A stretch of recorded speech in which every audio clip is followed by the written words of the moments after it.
Demons are allergic to one thing, the Word of God. It burns them, exposes them, and forces them to flee.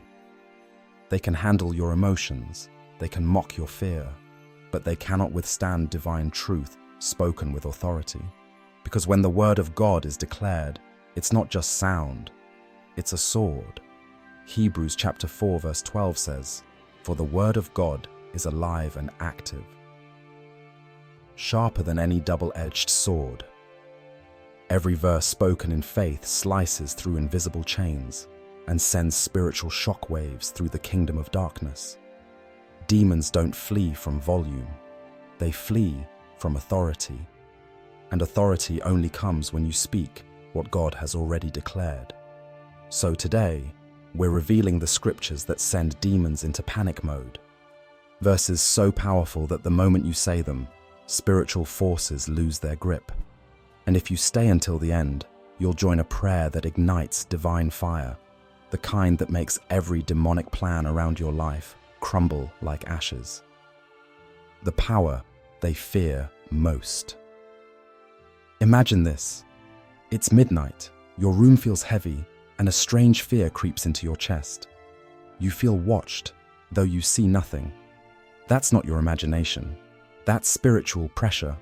But one verse, spoken with authority, can shift the entire atmosphere. Matthew chapter 4 verse 10. "Get thee hence, Satan, for it is written, Thou shalt worship the Lord thy God, and him only shalt thou serve." Those were Jesus' words during his wilderness test, and at that moment, Satan had no choice but to leave. The secret isn't in the length of the verse, it's in the conviction behind it. When you say, "It is written," you're reminding hell that your words are backed by heaven's court. Demons operate on fear, but the word operates on truth, and truth always triumphs. John chapter 8 verse 32 says, "And ye shall know the truth, and the truth shall make you free." Freedom is not an emotion. It's the byproduct of divine revelation. And every demon knows that once you grasp the truth, they lose their territory. Why these verses terrify demons? Let's break down why these verses have such devastating impact on demonic forces. 1. Luke chapter 10 verse 19, authority over serpents. "Behold, I give unto you power to tread on serpents and scorpions, and over all the power of the enemy, and nothing shall by any means hurt you." This verse doesn't just talk about snakes. It's symbolic of demonic spirits that strike in secret. The moment you declare this, you're announcing spiritual dominion. Demons hear it as a royal decree, permission revoked. The word tread means to crush underfoot. It's not passive defense, it's aggressive warfare. 2. Isaiah chapter 54 verse 17, the legal weapon blocker. "No weapon formed against thee shall prosper." Demons can form weapons, emotional breakdowns, nightmares, betrayals. But this verse is a divine injunction. It cancels the assignment before it activates. And that's why demons can't stand it. It disarms their strategy before it even starts. 3. Psalm chapter 91, the fortress verse. If there's any chapter that makes hell tremble, it's Psalm 91. Every verse in it is a spiritual shield. But verse 13 hits especially hard. "Thou shalt tread upon the lion and adder. The young lion and the dragon shalt thou trample under feet." The lion represents intimidation, and the dragon represents chaos. When you speak this verse, you're telling the enemy, "You're under my feet." And demons absolutely hate being reminded of their defeat. 4. Revelation chapter 12 verse 11, the blood clause. "And they overcame him by the blood of the Lamb and by the word of their testimony." The blood of Jesus is a legal proof that Satan already lost. It's a divine receipt that the debt of sin has been paid in full. So every time you mention the blood, it's like waving evidence in a courtroom, and the accuser must be silent. 5. James chapter 4 verse 7, the resistance formula. Submit yourselves therefore to God, resist the devil, and he will flee from you. Demons can't resist resistance. When a believer stands firm, submits to divine authority, and refuses to yield, they have no option but to run. The word flee here isn't casual. It means to escape by terror. That's right. Demons literally run in panic when confronted by a submitted believer. 6. Philippians chapter 2, verse 9 to 10. The name above all names. God also hath highly exalted him, and given him a name which is above every name. At the name of Jesus, every knee, visible or invisible, bows. This is not symbolism, it's spiritual law. When you declare the name of Jesus with authority, every unclean spirit in your vicinity is forced into submission, because that name carries rank, and hell recognizes rank. 7. Colossians chapter 2 verse 15, the public defeat. Having spoiled principalities and powers, he made a show of them openly, triumphing over them in it. This is one of the most humiliating verses for demons. It's the ultimate reminder that their leader was publicly shamed and stripped of authority. To demons, this verse is like a replay of their worst nightmare, the cross. It's a verse that echoes eternal defeat. Spiritual insight. Why verses are weapons. Every time you quote scripture, you are literally wielding a divine weapon. Ephesians chapter 6 verse 17 calls it the sword of the Spirit, which is the word of God. The word is both offensive and defensive. It cuts through deception and it deflects attacks. When you speak it, angels move. When you believe it, demons tremble. Demons can whisper lies. You're not strong enough. But the word answers. Greater is he that is in me than he that is in the world. 1 John chapter 4, verse 4. They whisper, you'll never be free. The word answers. Whom the Son sets free is free indeed. John chapter 8, verse 36. They whisper, you're cursed. The word answers. Christ hath redeemed us from the curse of the law. Galatians chapter 3, verse 13. They can't stand it because Scripture exposes them. It reveals their lies, nullifies their power, and reminds them of their permanent exile from heaven's presence. Let us humble ourselves before God. Heavenly Father, I enter your presence clothed in the righteousness of Christ. Covered by the precious blood of the Lamb, I declare today that I am not standing in my own power, but in the authority of your word. For it is written in Jeremiah chapter 23, verse 29, Is not my word like fire, declares the Lord, and like a hammer that breaks the rock in pieces? Let your word now burn through every chain, and let your hammer shatter every evil structure erected against my destiny. Father, I proclaim that your name is a strong tower. As Proverbs chapter 18 verse 10 says, the righteous run into it and are safe. Right now, I run into your presence, into the tower of divine protection, and I am untouchable by the powers of darkness. Every demonic whisper in my atmosphere, I silence you by the blood of Jesus. Every power of confusion, manipulation, and fear, your time is up. I release the thunder of God against you right now. For it is written in Isaiah chapter 30, verse 31, the voice of the Lord will shatter the enemy. Let that voice thunder in every area of my life where darkness hides. Father, by Luke chapter 10, verse 19, I trample upon serpents and scorpions and over all the power of the enemy.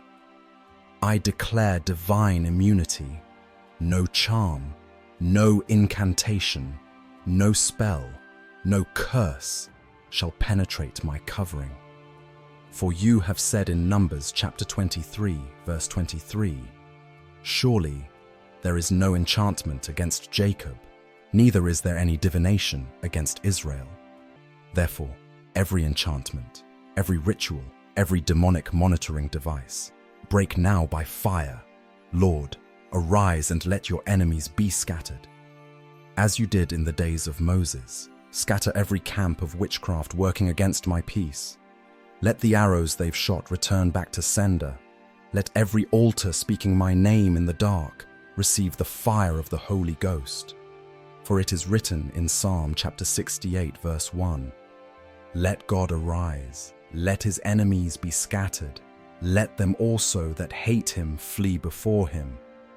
Father, I plead the blood of Jesus over my home, my family, and my future. Let that blood speak protection. Let it speak mercy. Let it speak deliverance. For Hebrews chapter 12, verse 24 says that the blood of Jesus speaks better things than the blood of Abel. Wherever my name is mentioned for evil, let the blood answer louder. Lord, your word says in Exodus chapter 14, verse 14, the Lord will fight for you, and you shall hold your peace. So today, I hand every unseen battle over to you. Fight for me, O Lord, in the realms I cannot see. Let your angels descend like flames of fire and wage war on my behalf. Let confusion fall upon every demonic meeting plotting against my progress. Father, you said in Psalm chapter 34, verse 7, the angel of the Lord encamps around those who fear him and delivers them. Therefore, I call forth angelic protection around my dwelling. Let heavenly warriors surround me day and night. Let the firewall of God stand between me and every spiritual intruder. I decree that my house is a no-fly zone for demonic spirits. Lord, as written in Job chapter 22, verse 28, thou shalt decree a thing, and it shall be established unto thee. So I decree now that every chain of delay is broken, every satanic embargo on my destiny is lifted, every demonic contract written against my life is cancelled by the power of the blood. I decree acceleration in my purpose, increase in my favor, and clarity in my decisions. Every fog of confusion is dispelled right now by the breath of the Almighty. Father, you said in Ephesians chapter 6, verse 12, that we wrestle not against flesh and blood, but against principalities and powers. So I stand in full armor today, the helmet of salvation guarding my mind, the breastplate of righteousness covering my heart, the belt of truth wrapped around my waist, the shoes of peace guiding my steps, the shield of faith blocking every fiery dart, and the sword of the Spirit in my hand, cutting through every deception. By Revelation chapter 12, verse 11, I overcome the enemy by the blood of the Lamb and by the word of my testimony. So I testify today, I am redeemed, I am restored, I am victorious. I declare my mind sanctified, my spirit purified, my body energized by the Holy Ghost. No depression, no anxiety, no addiction, no generational curse can stand the presence of God within me. Every demonic dream, I cancel you. Every nightmare, I erase your power. Every evil seed planted in my sleep, I uproot you by fire. I sanctify my dream life with the fire of the Holy Spirit. From tonight forward, my dreams shall be portals of revelation, not attacks. My sleep shall be peaceful, and my spirit shall be alert in the night watches. Father, let your light invade every corner of darkness in my bloodline. Let ancient curses break. Let generational cycles dissolve. Let long-standing yokes crumble. For Galatians chapter 3 verse 13 declares that Christ has redeemed us from the curse of the law. Therefore, I reject every curse, spoken, written, or inherited. I am a new creation in Christ Jesus, and the old has passed away. Lord, I release forgiveness to every person who has wounded me. I refuse to carry bitterness, for it is the bait of the enemy. I release love. I release peace. I release grace. And in doing so, I dismantle every foothold Satan tried to build in my emotions. Now, Father, I take my stand as a soldier of light. I declare that my environment is sanctified. My atmosphere belongs to the Holy Spirit. Every demonic frequency is silenced. Every evil vibration is neutralized.